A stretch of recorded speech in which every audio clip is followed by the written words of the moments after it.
Alors, n'hésite Attends, pas. micro pour un autre. Ouais, Salut. Salut. N'hésite pas à mettre le casque comme ça. Comme... Ça m'évite de crier. C'est bien ça de pas crier. Bah oui, parce qu'il faut s'économiser, surtout quand on va animer toute la journée. C'est ça, 10h-18h, tu vois, c'est... c'est costaud. Ouais. Alors, est-ce que vous pouvez remettre du contexte et que tu peux rapidement te présenter, nous présenter ce que tu fais au quotidien? J'ai vu que tu faisais de la radio notamment. C'est ça, je suis un peu hyperactif en fait, pour être honnête. Donc ouais, je suis animateur à la télé de la Sarthe, donc LMTV Sarthe, où j'anime une émission que je produis qui s'appelle Les Sartois du Web. Ok. Où en fait, je parle un peu de tout le monde, artisans, entrepreneurs, créateurs de contenu en Sarthe. Je fais de la radio aussi, je suis sur Twitch, voilà. Donc je fais un peu plein de choses diverses et variées. Voilà, c'est ça. Okay. Donc, et comment tu t'es lancé? Ça a été genre, t'as commencé par un truc, puis petit à petit ça a grossi, ou t'as toujours voulu faire ça Alors en fait, c'est un rêve de gosse. Je me rappelle moi de Marcus à l'époque de Game One, qui est encore aujourd'hui là, mais aussi de Bertrand Hamar sur Canal J, tu vois. Et c'est un petit rêve de gosse, et en fait c'est une histoire que je vais raccourcir, que j'aime beaucoup raconter. En fait, je suis allé voir un film de merde en 2016 avec un pote. Il a ramené un pote à lui qui bossait à l'époque à la télé du Mans. Et le film était nul, et moi je dis bah si on allait se boire un verre. Le gars ça bossait à la télé, et moi je m'intéressais vraiment les coulisses. Et un soir, nos deux dates sont dans le même bar. Ok, incroyable. Tu revois le mec du coup. Et la chance c'est nos deux dates étaient à chier en fait. Donc vous avez... Et il me voit partir, il me fait tu fais quoi Aurel? Ben, je rentre, c'était nul, je rentre chez moi quoi. Et ensuite il me fait bah écoute je te paye un verre, et après j'ai un truc à te dire aussi. Et là il me propose d'être chroniqueur cinéma. Excellent. L'année d'après, je fais ça pendant 2 ans, et après je crée mon émission geek à la radio, donc Radio Alpa, c'est une radio associative au Mans. Et puis voilà, le Covid arrive, on continue sur Twitch. Et le directeur de la chaîne télé tombe sur une de mes émissions que j'ai fait complètement à l'arrache lors du confinement. Et puis il me dit tiens, j'ai une heure possible pour toi.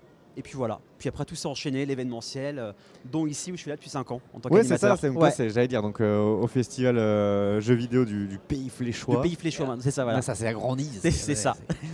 Bientôt, ça sera le festival du jeu vidéo de la Sarthe. Du Pays Fléchois, de Maine-et-Loire, de la France. La France. Donc ça fait 5e fois, c'est tous les 2 ans ici, sauf qu'il y a eu une petite coupure. Alors à la base c'était tous les ans. Ok. Donc moi j'ai commencé en 2019. Ok. Donc 2020 il y a un petit Covid. Un petit truc. Comme ça quoi. Donc ça n'a pas eu lieu. En 2021 il y a une version au cinéma de la Flèche. Comme on ne pouvait pas recevoir tu vois, des milliers de personnes, il y avait 300 personnes. C'était assez chill, tu vois. Il y avait 300 personnes. Intimiste. Marcus était là. Donc on avait fait un Mario Kart au cinéma, c'était incroyable. Il y a 2 ans, et puis depuis 2 ans, c'est tous les 2 ans. Quoi. Ok. En fait, du coup, le fait d'avoir Marcus comme ça en événement, pour toi, c'est une boucle aussi. T'as eu l'occasion, j'imagine, de le voir plusieurs fois, mais. Mais vraiment, j'avais pour moi, tu vois, pendant une journée. On a fait une sorte de masterclass. Il m'a fait un compliment que je garde vraiment ici. Il m'a dit qu'en 20-30 ans de carrière, il y a des questions qu'on n'avait jamais posées. Et quand tu as ça de ton idole, tu fais OK, je garde ça. Je garde complètement, parce que c'est vrai que, en fait, c'est vrai que les personnes comme ça, elles sont tellement habituées que tu sais plus comment les surprendre. Donc il va falloir vraiment te creuser. Je me suis dit, reste toi-même. Tu vois, fais tes questions comme tu sais faire à la télé, à la radio. Puis ça a fait mouche. Puis Marcus, honnêtement, il est adorable.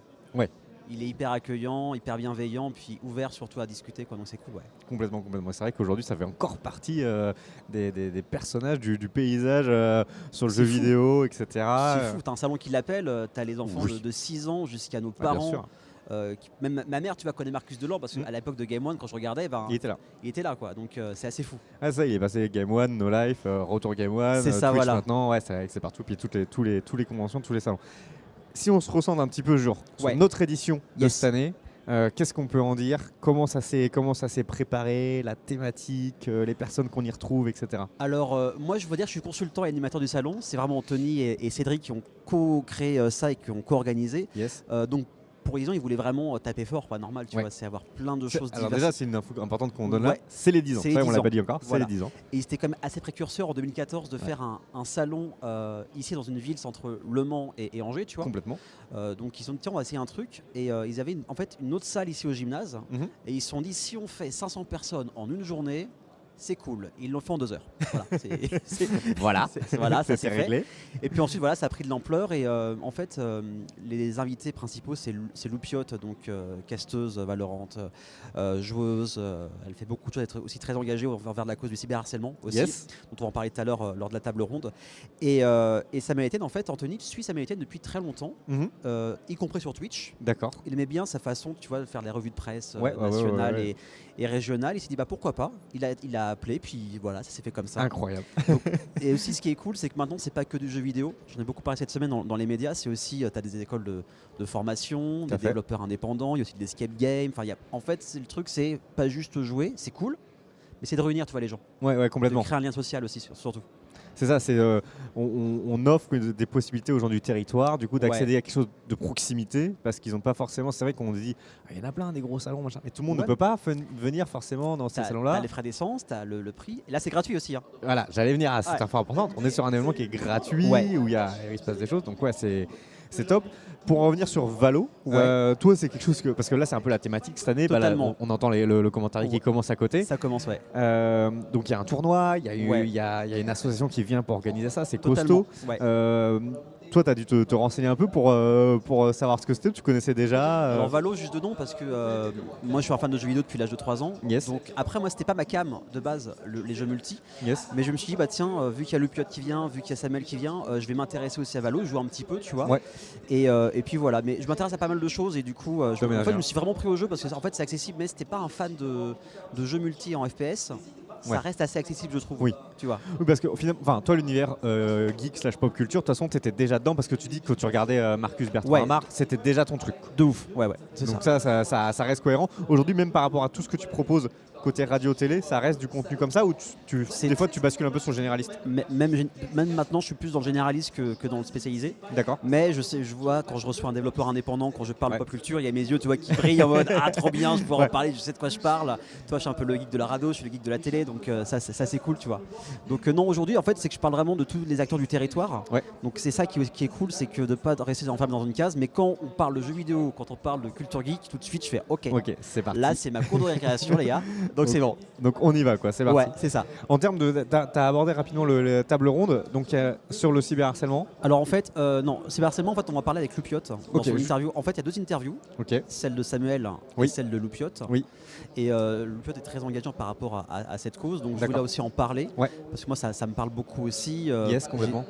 J'ai pas mal de potes et des copines qui sont streameuses et quand je vois des réflexions, je me dis mais à quel moment tu peux faire ça? Complètement. Et donc les tables rondes, il y en a une sur les métiers du jeu vidéo. Ok. Donc on va avoir une traductrice de jeux vidéo. Elle a quand même traduit Ghostwire Tokyo. Elle a aussi traduit Dragon Age 2D 3D le 3 là récemment. Donc voilà, elle a quand même un... C'est Océane Bourgeois. Océane, c'est ça. Exactement. Donc les métiers de jeux vidéo, et en fait j'ai vu, c'est marrant, j'ai reçu un mail il y a 2 semaines comme quoi il y aurait 30 nouveaux métiers l'année prochaine qui allaient se créer dans le jeu vidéo, quoi, tu vois. C'est fou. Non mais c'est vrai que en fait on regarde une conférence qui a 2 ans, elle est plus forcément d'actualité tellement les métiers bougent, ça évolue. C'est ça. Il y a plein de... En fait maintenant, si tu veux faire carrière dans le jeu vidéo, c'est possible et tu as plein de trucs. Oui. Tu peux être joueur ou joueuse pro, tu peux être développeur, même plutôt dans la communication. Enfin, tu as tellement de trucs. Sûr, tu peux être casteur ou casteuse, donc c'est ouf. C'est vraiment ouf. Donc il y a ça. Incroyable. Et cet après-midi, ça va être hyper intéressant parce que c'est les médias et le jeu vidéo. Le problème de médias tradis, c'est que souvent, ils diabolisent. Même pas souvent, régulièrement. Oui. Tu vois, ils diabolisent, ils s'y connaissent pas, quoi. Donc c'est un peu relou. Donc moi, ce qui est cool, c'est qu'il y a Samuel aussi qui fait la télé. Qui a fait de la télé, qui a fait de la radio aussi. Yes. Et depuis 4 ans, comme il est sur Twitch, du coup, il a ces 2 visions qui sont vachement intéressantes. Un peu hybrides. Donc c'est hyper intéressant. On aura aussi un youtubeur qui est prof des écoles, en fait, qui utilise le jeu vidéo comme outil pédagogique à ses élèves. Hyper intéressant, tu vois, donc bien sûr. Par exemple, il a joué à Flight Simulator pour faire de la géographie. Bah oui, c'est logique. Non, mais complètement, c'est vrai. C'est ça. Et c'est vrai, utiliser ce média-là pour enseigner, c'est hyper pertinent finalement parce que c'est comme ça qu'on arrive à parler. Et quand il avait commencé, il m'avait dit que c'était, ses collègues avaient eu du mal à voir ça, tu vois. Il a dû prouver par A plus B fois X que c'est nouveau et il faut le faire. C'est un nouvel outil, quoi. C'est fou. Et je dis bonjour à tous les gens qui nous rejoignent dans le chat. Je vois les petits messages qui... Alors je sais pas, il y a quelqu'un qui m'a mis une fenêtre par contre sur le chat. Mais en régie, il y a une fenêtre noire sur mon chat. Tu peux la faire glisser s'il vous plaît. Salut les gens. Je pense que c'est le bloc-notes qui déborde. Ouais, ça arrive. Voilà. Merci. Voilà. Et salut Darkifus, bienvenue. Salut. C'est ça. C'est vrai que... Et puis, c'est ça aussi les salons aujourd'hui, c'est s'adapter à la manière dont ça évolue. J'imagine qu'entre ta première édition comme ça au festival versus aujourd'hui. Mais même moi, tu vois, à l'époque, je dois dire, j'étais plutôt amateur. je faisais mon émission de radio en tant que bénévole, cool. Mais c'est tout. Donc quand on m'a proposé de faire ça, je fais OK. Ah oui, vas-y, c'est parti. OK. J'ai un peu peur. Il y avait Kayane, tu vois, il y avait Skyheart à l'époque qui était venu. Donc c'est fou, ça. tu vois, c'est pas des petits noms, quoi. Incroyable. Et puis après, au fur et à mesure, j'ai fait de plus en plus d'événements, etc. Donc aujourd'hui, je me sens confiant, même tu vois, les interviews préparées, tout ça, c'est plus cool. Et je vois que le salon, en fait, il évolue bien, c'est beaucoup plus structuré, tu vois. Donc maintenant, on a des espaces, on a de la prévention, on a des choses. Il va y avoir de la musique aussi, on n'en a pas parlé. Mais il y a un blind test, des cadeaux à gagner. Si vous venez ici, il y a des cadeaux à gagner. Hein. En fait, c'est vraiment l'école de musique de La Flèche qui a proposé, c'est ça le truc. C'est eux qui ont proposé de faire un blind test jeu vidéo. Et hier, il y avait une soirée privée, tu vois, avec les agents de la ville. Et ils ont fait du FF7 en mode guitare acoustique, du Mario. Enfin, c'était ouf, tu vois, et ça a une autre consonance, il y a vraiment en plus une adaptation à la guitare. Sûr. Donc c'était cool. Et pour eux, c'est un vrai projet parce qu'ils ont dû préparer ça. Du coup, il y a c'est excellent. Et du coup, c'est là aussi l'ancrage territorial du truc. Totalement. C'est-à-dire qu'il y a beaucoup d'acteurs locaux, finalement. Il y en a beaucoup. Les écoles de jeux vidéo, c'est plus, on va dire, régional. Oui, pas forcément. Normal, mais tu vois, tu as des magasins de jeux de société. Tu as Sortilège qui est au Mans.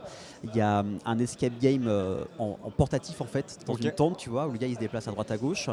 Il y a Detective Society, c'est un mélange de jeux de société, d'escape game. En fait, tu reçois une enveloppe chez toi et tu fais le truc sans plusieurs épisodes. Il y a Bobby Geek qui est aussi un collectionneur. Tu vois, c'est un musée itinérant. Le mec, il a plein de trucs, des PLV d'époque et tout. Donc si vous parlez des anciennes consoles, il va kiffer. On le fait venir tout à l'heure. On va discuter avec cool. On va essayer il est vraiment cool. On va essayer de montrer un maximum de choses. On va te libérer parce que je crois que dans 5 minutes chrono, il y a le blind test. Ça démarre. Voilà. Nous, il va falloir qu'on monte le son pour s'entendre. On va s'arranger. Ça va être cool. Je pense qu'il va y avoir de l'ambiance. Tout au long de cette journée. Une journée. C'est bien aussi, une journée, ça permet de. On met toute l'énergie, quoi. On met toute l'énergie. Au moins, 10h, 18h, tu vois, t'es à fond. Et voilà. On verra à 19h comment je serai. Mais là, en tout cas. On en reparle. Non, c'est cool parce que ça fait 2 ans que ça a eu lieu. Donc, il y a aussi cet aspect. Toi, ce qui est formidable, marrant, c'est que c'est ce que je kiffe faire l'animé du jeu vidéo. C'est ce que j'anime le moins. Donc, si vous avez des salons, vous pouvez contacter un animateur. Je donne ma carte si vous voulez. C'est parti. Voilà, mais c'est vrai. Non, mais c'est cool. Je me sens comme. Enfin, tu vois, chez moi, je sais de quoi je parle. Et puis même, tu vois, Loupiote, que je connaissais pas beaucoup, j'ai pas dire enquêté, mais je me suis intéressé sur elle. C'est un travail de journalisme. Totalement. C'est un vrai travail de journaliste. Donc, on aura une interview avec elle. Donc, c'est chouette de commencer par une page blanche et t'apprends à connaître les gens comme ça et d'avoir des échanges. Donc, ça va être cool. Excellent. Et merci beaucoup. Merci pour l'invitation. Avec grand plaisir, on était super content de commencer avec toi. Comme ça, les choses sont commencées. Voilà. L'animation peut se lancer sur le salon du jeu vidéo du Pays Fléchois. Let's go. Merci. À très bientôt. Merci beaucoup pour l'invite. Salut.